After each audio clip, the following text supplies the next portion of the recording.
And just recently, in the last year, we formalized an organization that is able to do a little more advocacy within the state legislature. And that was one of the main drivers behind forming this organization. So I'll get into a little history of that. Before I do, though, just real quickly, why is biomass important to Pennsylvania, and why have people been advocating it in Pennsylvania? There's a number of reasons that have been talked about today. All those same benefits apply in Pennsylvania. We also have a very vast biomass resource in the state, from the forestry side, from the ag side, and from residuals from various industries. But one thing Charlie mentioned, and I think it's really important, is that in Pennsylvania, one of the benefits that we hope to attain is selling pellets, selling equipment. We have a fairly large manufacturing base supporting this industry within the state. We have a number of boiler manufacturers. We manufacture turbines. We have 14, I believe it's 14 pellet manufacturers. So we have a fairly robust industry in the state, and our organization is an industry-driven organization. Just a little history. For about 10 years now, there have been 2 formal organizations in Pennsylvania that have been advocating for these types of projects. Those are the PA Fuels for Schools and the Pennsylvania Biomass Working Group. Those were mostly very similar to this coalition, government agency employees that were allocating time because they thought, hey, this makes sense, this is a great energy source, why aren't we using more of this in the state? And they've been very effective, along with the manufacturers in the state, at promoting projects and getting funding for biomass projects within the state. And that includes biomass thermal and CHP, as well as landfill gas and anaerobic digesters. But around 2009, 2010, I think some of what happened, some of what happened was that we lost some government funding for PA Fuels for Schools. And then, as Charlie mentioned, a lot of volunteers had worked very hard for a long time and had a lot of success, but you tend to burn out if you've been doing that for 8 or so years. So some of the momentum that these groups had garnered seemed to be waning. So it seemed like a good opportunity or a good time to come together with an industry-driven organization that could be, we would try and base off of member dues that could be self-sustaining, and that could do a little more advocacy at the state level, but while including all the people that had helped get the base going. So we tried to bring in and solidify all the different groups that we had in the state that were pushing for similar goals, such as the biogas industry, anaerobic digesters, landfill gas, and biomass thermal. Bring them all under one tent so we had a bigger voice at the state level for advocacy. The other thing I'll mention about Pennsylvania that may be a little different here than in Maryland here is that I feel like we have a critical mass of projects in the state through the efforts of the manufacturers in the state, so the industry, and those organizations we talked about, or I was talking about earlier.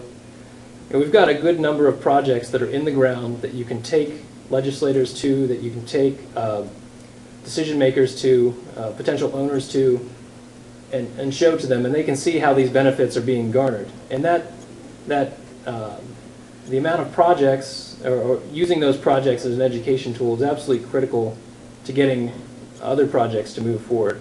And I think that there are lots of opportunities for people in Maryland to benefit from these projects that we have in Pennsylvania, bringing legislatures, regulators, and others up to learn about them. So we have this critical mass of projects. We have an industry that's looking to move forward, so we needed to solidify a mission. Basically, our mission is pretty simple. We're promoting and supporting the sustainable use of biomass resources in Pennsylvania for thermal and combined heat and power applications. And we want to promote the cleanest technologies that we can. We want to educate people on efficient use of the resource. And we want to do policy advocacy in Harrisburg to educate decision makers and potential funders on how we can meet our power needs and thermal needs in Pennsylvania with our biomass resources, and do it in a sustainable and environmentally friendly way. Just Very quickly, our administration, we've got 11-member board, 8 of which are elected. We're doing a turnover right now of the board. We have a paid staff, so we hired ERG. Melissa is here from ERG as to administer the organization, their executive staff. We also have a contract with them for government relations in Harrisburg. We are definitely a member-driven organization. Our members put in a lot of time. We'll see how long they keep doing that. But they're putting in a lot of time to get the organization up and running, make sure things are productive and going smoothly. In our first year, we've accomplished a lot. So we transitioned from those loose coalitions or those other organizations I talked about, PA Fuels for Schools, Biomass Working Group. Over about a 2-year period, we finally came up with a strategic plan and then formalized this organization around the end of 2011. So we've been operating for about a year now. Basically, we've been building our infrastructure, finalizing the strategic plan, constituting a board, hiring executive staff and government relations consultant, and also developing strategic relationships with other organizations. We really feel that we're a fairly small organization right now, and we really need to rely on the efforts of others in the region. So there's a NEPTWIG, which Charlie is a member of, and I think has a lot to do with running. I'm not exactly sure what his position is. Bill's the chairman. Bill Strauss is here as the chairman of that. But we have some financial relationship and some working relationship with them. We also have working relationships with BTEC, Biomass Thermal Energy Council, which advocates at the federal level, and a number of other organizations within the region, including the Maryland Wood Energy Coalition. So I think there are a lot of opportunities to leverage the efforts of others in the region to promote the same type of goals, and I think that's an important thing for our organization as well as any organization in Maryland. Key activities that we had in the first year were that we've developed a prospectus very similar to Maryland's. Should be out in the next couple months, and we had our first we had a couple member meetings, and we had our first conference, which was fairly successful in October. But I'll just close. So that's a summary of what we've been doing, what our organization is. I just want to close by saying that we think there are a lot of opportunities to partner with folks in Maryland, with Pennsylvania, and within the region. We think that whatever organization gets formed, that should be something that you pursue going forward. Thank you. Folks want to sit up here, maybe? Thanks a lot. I really appreciated Charlie's comments. I think in terms of where this coalition has been as kind of a group of people working together, and I think the more you hear, the more I hear, the more you realize how much is involved in organizational development, and whether we have the critical mass here, I don't know, but there's all these other things that have been mentioned. So at that, let's folks have some questions. Yeah.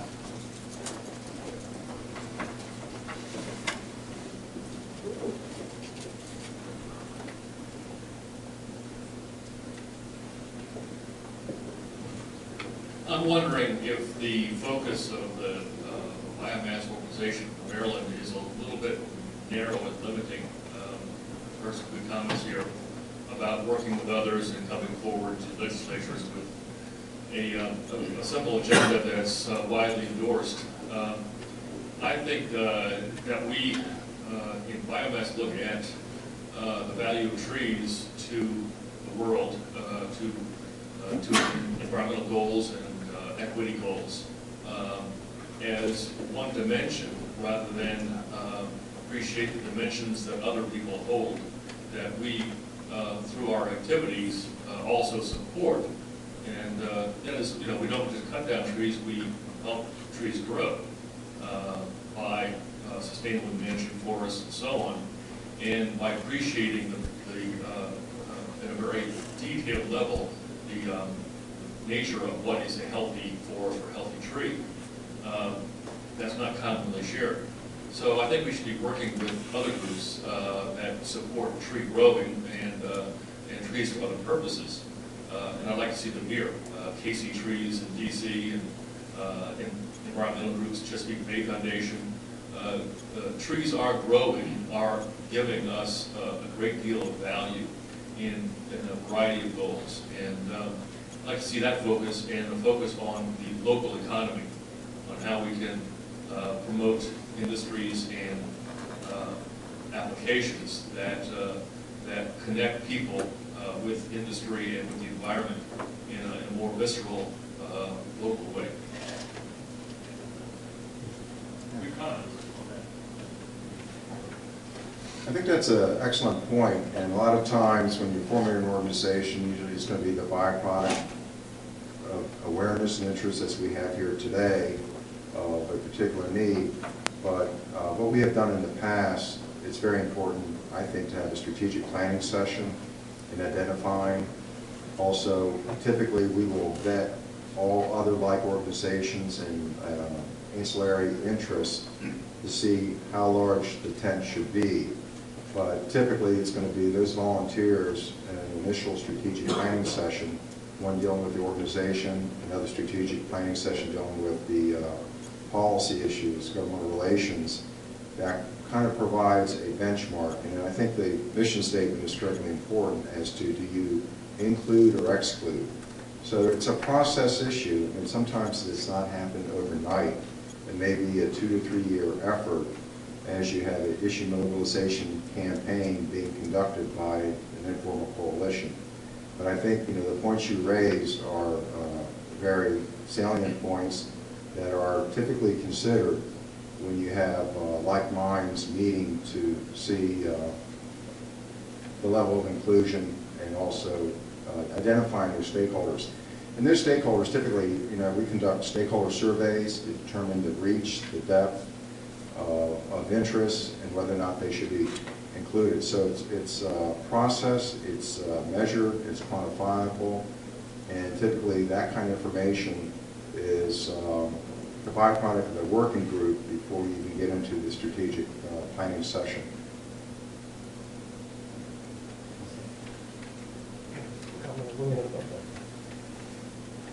We spent a lot of time thinking about who would be included in the tent. The biomass industry in general is fairly fragmented. At least in Pennsylvania, we had, as I said, landfill gas, other biogas like anaerobic digesters and biomass thermal. And then within biomass thermal, are we going to include grasses? Are we going to include just wood? What counts as biomass? So we spent a lot of time. It was probably a year and a half of maybe 3 or 4 meetings of a lot of the key stakeholders to try and figure out who was interested and who showed up to the meetings. Gave us a lot of idea who was interested, and figuring out how big that tent should be. So I think that's certainly an important thing, and for us it took a while. There was a lot of talk about electric-only generation and transportation fuels, and none of those guys showed up to the meeting, so we figured it was okay to exclude.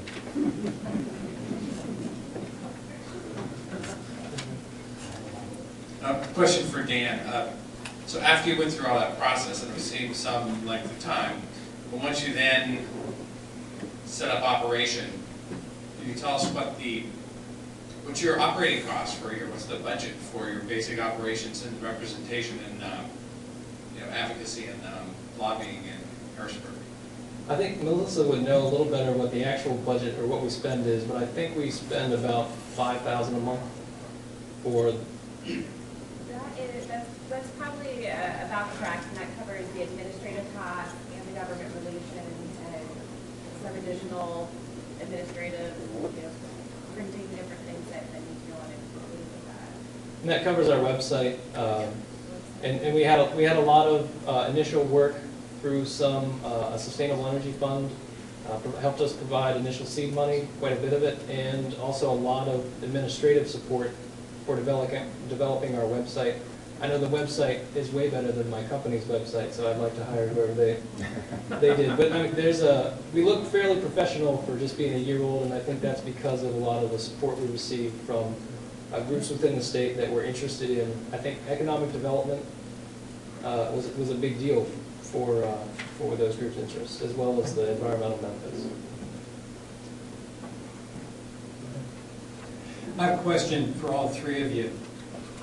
One of the things that a lot of us have run into over time in trying to bring together diverse ideas and groups. I use the term turf battle, not because I like a battle, but because when we talk with people whose focus is one specific area, it could be residential versus commercial, it could be forest products as opposed to energy. There tends to be a feeling of, that's not our core business, that's not what we do, so if you need our support, I can't give it to you. How can we start to overcome that divergence when the synergy we create by working together so much lifts the tide and raises all our boats? Well, John, you know, we at the Biomass Thermal Energy Council, we've worked pretty hard to bridge relationships with many, many different organizations. We were involved, for example, over the last year in a group called the Forests in the Farmville Coalition, which was 40 different organizations ranging from the Wilderness Society to the Trust for Public Land to the Sierra Club, working on advancing the interests of sustainable forestry and energy from our forests in the 2012, now the 2013, hopefully, Farmville. And I can't tell you how many sign-on letters circulated as a result of that exercise that we sign on to, not because it necessarily related to our particular narrow making heat from biomass interest, but because it was the right thing to do. And by doing so, we strengthen our relationship with these other groups that we're going to need somewhere down the line. And that, frankly, biomass has often found itself at odds with in the past. In early December, there's an effort, without naming the players, to pull together all the major biomass organizations to start talking about a much stronger coalition effort in D.C. Whether that will succeed or not, I don't know, but at least there's a recognition of the need to do that. And whether that leads to merging in a formal sense or just stronger coalitions and better communication, we shall see. Certainly, in my work over the years in the Northeast, you know, you cannot isolate yourself from the environmental community and expect your interests in forestry and the forest products industry to be taken seriously by them. So I've got a long history of reaching across the aisle into the environmental community with great success. So you can never do too much of that. To the gentleman who asked the first question, in New York we have something called the Council of Forest Resource Organizations that 16 groups ranging from National Audubon, New York Audubon, to the Wilderness Society, no, not the Wilderness Society, the Nature Conservancy, the Alliance for Clean Energy, the New York Biomass Energy Alliance, Empire State Forest Products Association are all members. They all get together and they build a common advocacy agenda, and if one member says no, the issue's off the list.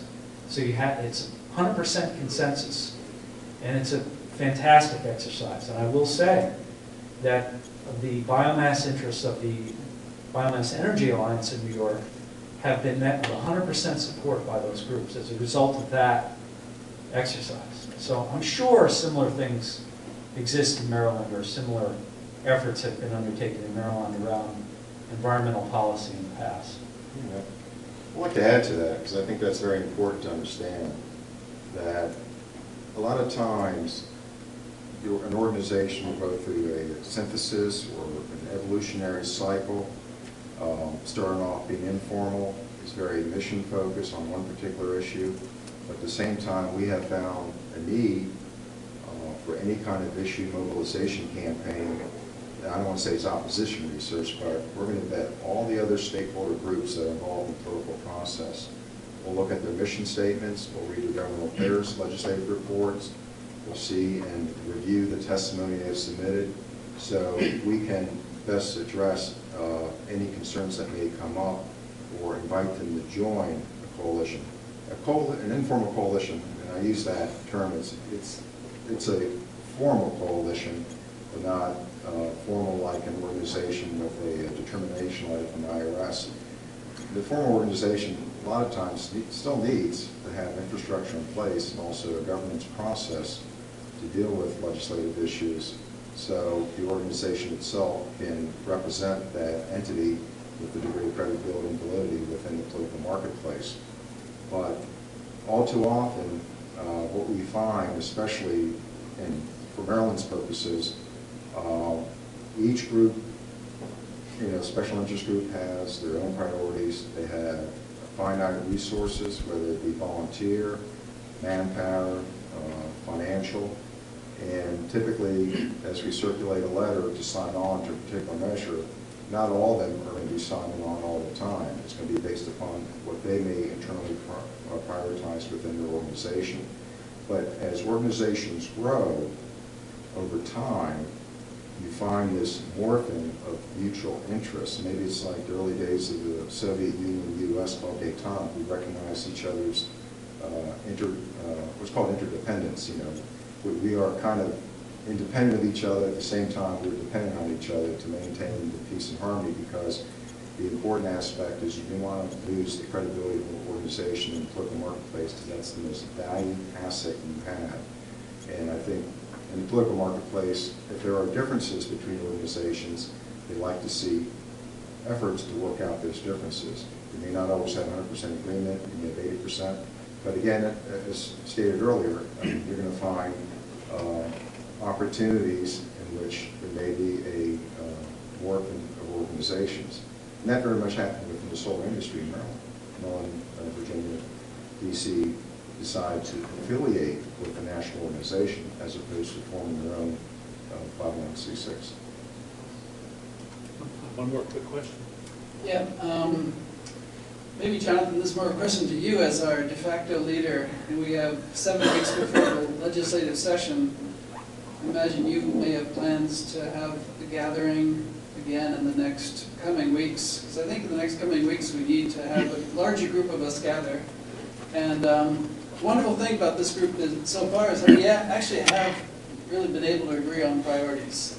And so I don't think we're going to have a big problem doing what Abby asked us to do, is coming up with a list of 3 or 4 priorities, or 2 or 3 priorities for this legislative session, and really, and maybe in the process of that, we'll figure out what kind of association we need to have emerge from Maryland. So question for you, Jonathan. That's probably a good segue to kind of summarize, because it's about 10 after.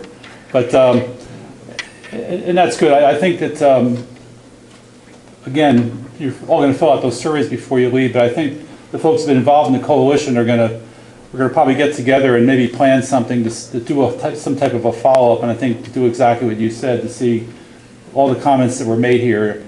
It's kind of obvious to me there's a lot involved in organizing an association. The question to me is not whether we have to start an organization, but is the organization, are the things happening that we need to happen? And the things are happening. And so I think we maybe go from that point of view and kind of see what happens. But I think it's a good idea that John had that in December perhaps get folks who are interested. And on the form there, we said if you want to be interested, we will certainly send something out to everyone who attended, and have some type of a meeting to come together and see if there's other folks who are interested in kind of joining this informal coalition who are not really involved at this point as well. So yeah, just one question for Jack, the paid lobbyist. Do you feel that there's a difference in level of effectiveness, whether they're a coalition or they're an IRS rated entity initially? I think they've got some time. We did the same thing, a very similar thing in Pennsylvania. We started the agenda going and then figured out how there was a lot of talk about what kind of an association we were going to be. Did we want to focus on advocacy? And ultimately, you're trying to affect advocacy here for this industry. Do you think that the legislature will have less, less of an entity if you don't do that? No, I don't think it really makes that much of a difference. Formally organized. per IRS. You listen to all the organizations that are participating in that issue mobilization campaign. The critical thing is to make sure that internally you have that process, build consensus, so you don't have someone speak in opposition, even though they may be listed on that letterhead. And quite often that is done. I mean, it's sort of like, I guess, political speed dating in a way. You have, close to 1,000+ entities registered for lobbying activity in Maryland, and different groups will coalesce around particular issues. So it's accepted. I think the critical thing is, if you wish to really get into education and outreach and have the ability to make application for grants that benefits developing the markets, residential, commercial, and for other purposes, you're going to have that legal entity there, and that's going to be a necessity. So that's just something to consider. And again, a lot of times I've worked with, formed different organizations, and they were informal, but a lot of times we ran parallel tracks, knowing that the formal organization, legal entity may happen a year out versus the immediacy of the issue mobilization campaign. Again, the infrastructure for the informal campaign is really no different than the infrastructure that you would have in a formal organization. The communications platform to share information and to coordinate activities. Okay. Again, I think, again, we each have different functions. Some of us, like you said, many of us are public sector employee. I'm a university faculty extension person. We have folks in industry, and there's all kinds of different folks involved in the coalition, each being able to do certain things and not do other things.